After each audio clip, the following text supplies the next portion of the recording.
Ces visages et ces regards nous parlent et nous interpellent, Bettina Reims. J'imagine que c'est ce que vous avez voulu. J'ai trouvé très beau ces petits témoignages de ces femmes en quelques secondes qui ont tout compris. Les spectatrices de l'exposition. Des spectatrices de l'exposition. Ces femmes qui sont laissées de côté que la société ne veut pas voir.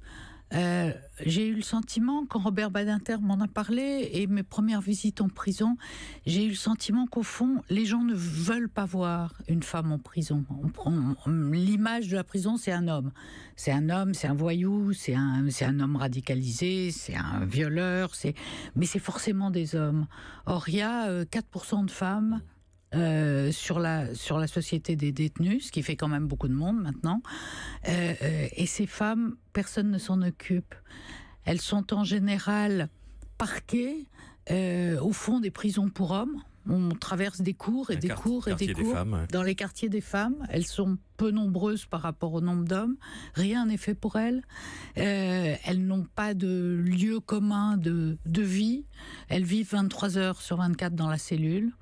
Elles sont seules, en général abandonnées de leur famille qui est loin, qui ne vient plus.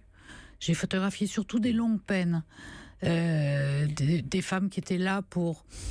Alors c'est étrange. Et qui ont accepté donc de fixer de leur regard votre objectif. C'est ça qui frappe évidemment tous les reportages, toutes les photographies habituellement consacrées à la prison masquent l'identité des détenus et masquent, floutent pour les reportages télé le visage, le regard, etc. Là, on a le visage brut et le regard direct de ces femmes. C'est la première chose qui vous saisit, Bettina Reims. C'est assez récent, cette autorisation de se montrer quand on est prisonnier. C'est une loi qui est passée il y a quelques années.